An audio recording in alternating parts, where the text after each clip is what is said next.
Dear Patriots, before the news starts, please subscribe to our patriotic channel by clicking the subscribe button. Give us a thumbs up to this video. Don't forget to leave your opinion below in the comments section. Share the news on Facebook and Twitter so your friends see it. Thank you. Right after horrible London attack last night, Trump called for ban that Democrats will hate. President Trump made it very clear this morning that he is done with all the politically correct crap that Washington has tried to put him through. The breaking point was the horrible bombing attack on a subway late last night in London. The attack was the work of ISIS and proof that the danger of Islamic terror is far from over. But don't worry, Trump has a plan. He wants to make the ban on people entering from terror countries even bigger, tougher, and more specific. How could anyone in their right mind disagree with this sentiment at this point in history? Clearly, the dangers of radical Islamists is felt worldwide. We need to stand together now more than ever to defeat it. Now, this is obviously not to say all refugees are bad. There are bad ones and good ones, same as anybody. The problem is that it's impossible to vet people in many of these countries because they have no real government records. If you think it's high time America takes the threat of terrorism seriously instead of using it only for political gain and not actually stopping it, share this and make it known to everyone.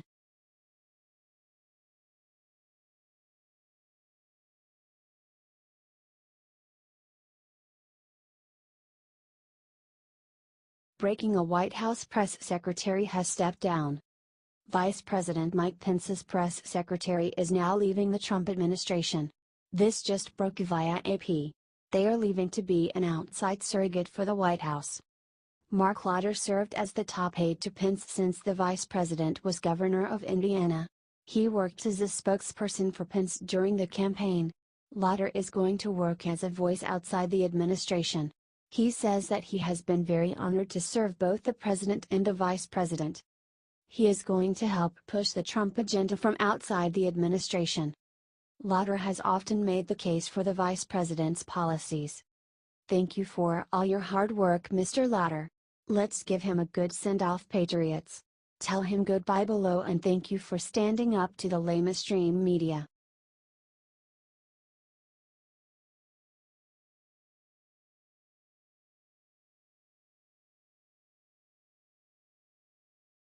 Shots fired: nobody will watch ESPN after what Sarah Sanders just released about them.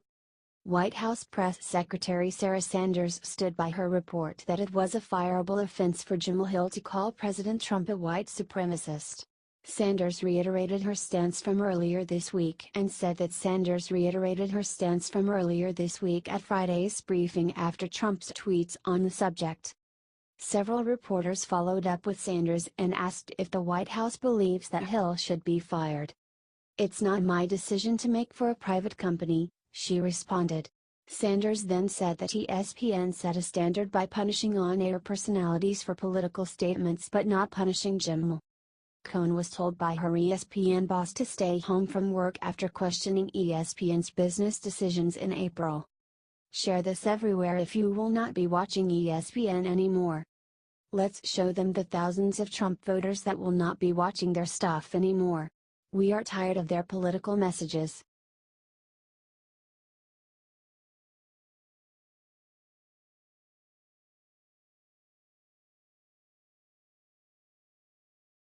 Breaking: Trump looking to make a brilliant deal with Julian Assange of WikiLeaks. Democrats are done. For nearly a year now, Democrats have been claiming that it was Russia that hacked the DNC and exposed private emails to the world. The left says it is proof that Russia was colluding with the Trump campaign to ensure his presidential win.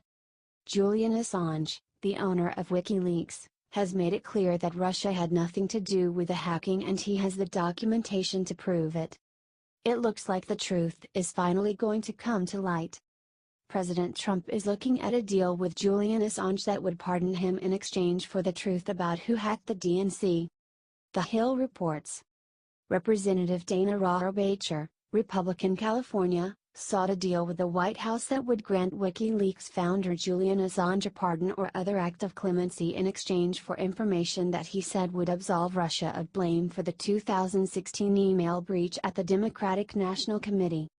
In a phone call with White House Chief of Staff John Kelly on Wednesday, Bacher said that the deal would involve President Trump issuing a pardon or something like that to Assange.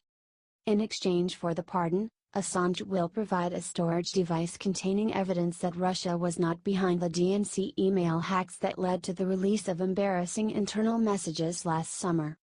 The FBI attempted to investigate who actually hacked the DNC shortly after the incident, but the Democratic National Committee refused to hand over their servers for examination.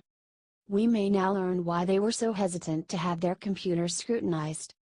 If it wasn't Russia that hacked the DNC like Assange says, the entire narrative about Russia hacking the election will be blown out of the water. This is a smart move by our president, and Democrats have every reason to be scared.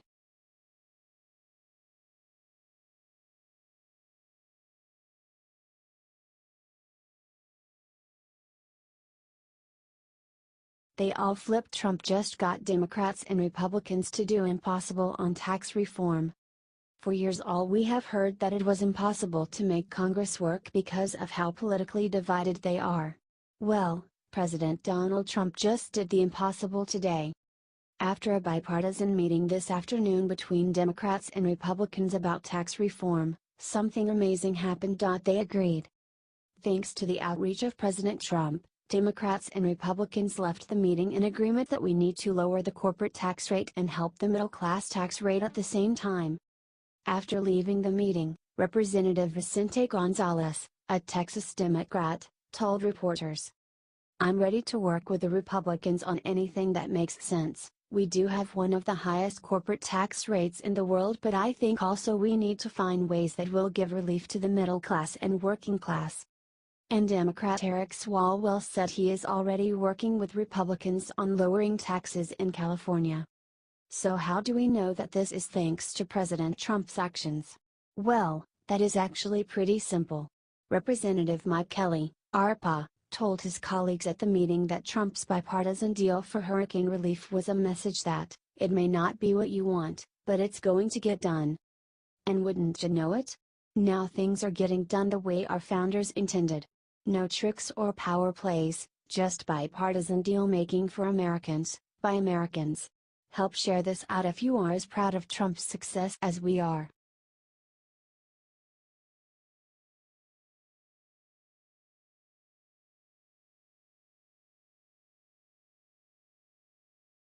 Ex-Washington Post reporter threatens to kill Trump with witchcraft. See what happened to her last victims. Sally Quinn, a former reporter for the Washington Post, just revealed how she could kill Donald Trump, and it's really weird. In an interview with USA Today, Quinn claims to be a witch with a violent past. "There were 3 people who hurt me in some way, or hurt somebody I loved, and so I decided to put a hex on them," Quinn told the paper. Within 5 years, all 3 were dead. Quinn has since left the hexing business, but Trump has her considering her powers once again. "Since Trump was elected, and since the election, I can't tell you how many friends have asked me to put a hex on Donald Trump," Quinn said. But don't worry. She claims that she has no intention of coming out of retirement. After making the threat, Quinn clarified, "I don't do that anymore." Somehow, I don't think President Trump is all that concerned either way. Quinn is hardly the first liberal journalist to attack Trump. Her method of attack is just a lot weirder, and a lot less effective. Share so everyone sees the insanity of the liberal media. Quinn might be the craziest example yet.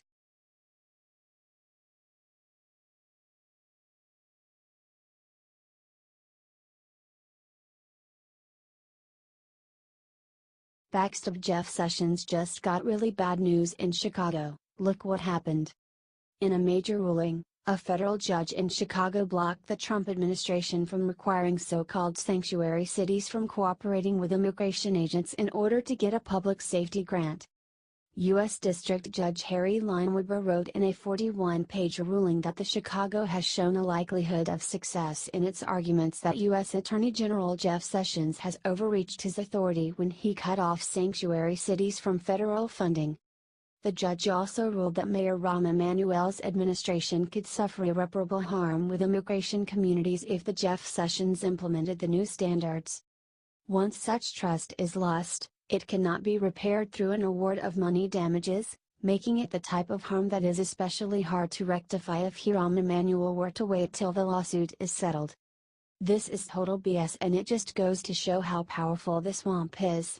When we took government long ago, there were 3 branches of government. It wasn't the judiciary, the legislative, the executive branch, and some judge in Hawaii and Chicago.